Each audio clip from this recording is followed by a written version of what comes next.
Well, যেহেতু দেশের অনেক পরিস্থিতি আছে, স্বাভাবিকভাবেই সবকিছু হয়তো আমার উপরে না।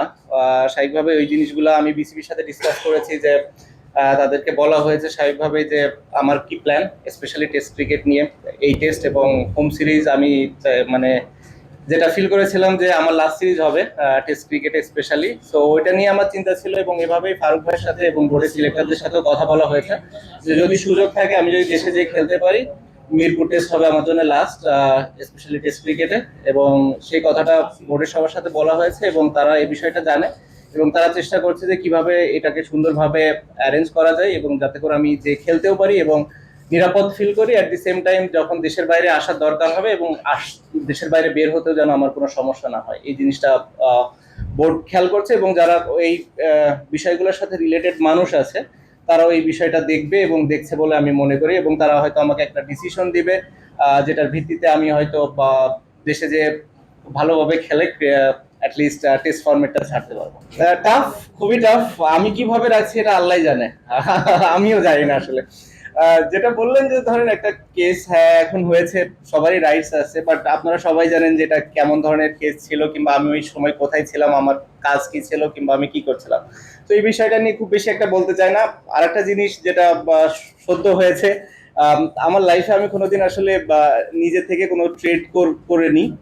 কেউ যদি এটা বলে যে এই ট্রেডিং নিয়ে কথাও বলেছি, আমাকে প্রমাণ দিলে আমি খুশি হব। সো এই সবগুলো এখন আসলে যে কেউ যে যার যার মতো করতেই পারে, বাট জিনিসগুলো হচ্ছে যে আপনি যদি সুন্দর করে একটু করতো হয়তো মেবি বেটার হতো আমার জন্য হয়তো মেন্টালি একটু ভালো হতো।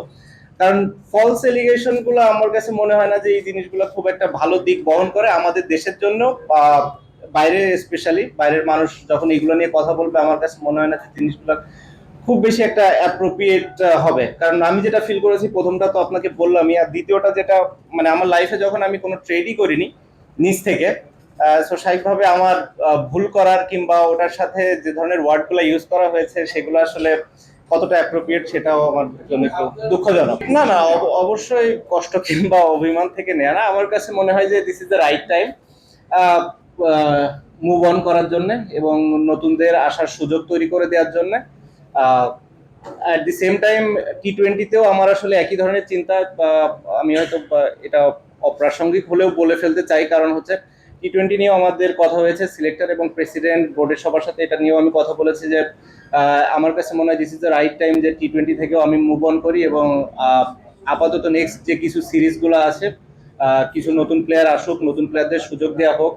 অ্যাট দি সেম টাইম আমি যদি ফ্র্যাঞ্চাইজি লিগ খেলাধুলার সুযোগ পাই, এখানে ভালো করতে থাকি, 6 মাস 1 বছর পরে যদি কখনো মনে করে বিসিবি যে হ্যাঁ না এখানে টি-20তে আমার কন্ট্রিবিউট করার একটা সুযোগ আছে, আমি পারফর্ম করছি এবং ফিট আছি, দেন আমরা ডিসাইড করতে পারি। বাট অ্যাট দিস মোমেন্ট আমি নিজেকে অন্তত টি-20তে দেখছি না। আর সাউথ আফ্রিকা যেহেতু টেস্ট সিরিজ, আমার ইচ্ছা আছে যে লাস্ট সিরিজ হওয়ার। সো বেসিক্যালি আপনারা বলতে পারেন যে মোটামুটি 2টা ফরম্যাটে আমি আমার শেষটা অন্তত দেখছি। ও না না না, এখন আসলে এই সিরিজগুলো আমি খেলার আমার কোনো রিজন আছে বলে মনে করি না। আমার কাছে মনে হয় নতুন নতুন কিছু প্লেয়ারদের সুযোগ দেওয়া উচিত এবং তাদেরকে দেখার এটাই সব থেকে বড় সময় কিংবা সুযোগ। এটা আছে, এরপরে হয়তো ওয়েস্ট ইন্ডিজ আছে, তারপরে আরো কিছু ইয়ে থাকবে। আমার মনে হয় 2026 সালের যদি দিকে বাংলাদেশ ক্রিকেট বোর্ড চিন্তা তাকায় তাহলে সেটাই হবে সব থেকে ভালো দিক এবং এটা আমরা সবাই মিলে ডিসিশন নিয়েছি এবং আমরা সবাই এটাতে একমত। দেখুন আমাদের মতো দেশে প্লেয়াররা আমরা যখন খেলি, এভরি নাও এন্ড দেন এরকম দু একটা ইনিংস খারাপ হতেই পারে। স্পেশালি আপনি যখন খেলছেন পৃথিবীর 1 নম্বর দলের সাথে, স্বাভাবিকভাবে এরকম একটা ইনিংস খারাপ আপনার যেতেই পারে। তো এটা নিয়ে আমরা খুব বেশি একটা অরিড না।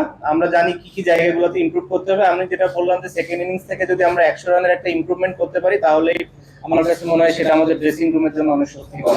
হ্যাঁ, I think I have done reasonably okay. I am happy, it's just I don't have any regrets. আমার কোনো ওরকম লাইফে রিগ্রেটস কখনো ছিল না, এখনো নাই।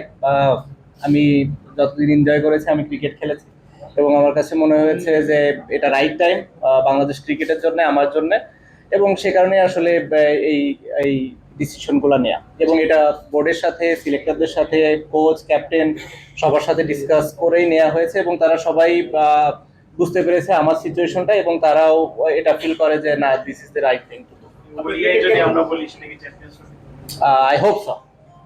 সো 9 মোর টি20 ক্যারিয়ারের সবচেয়ে সেরা মানে মুহূর্ত কোনটা?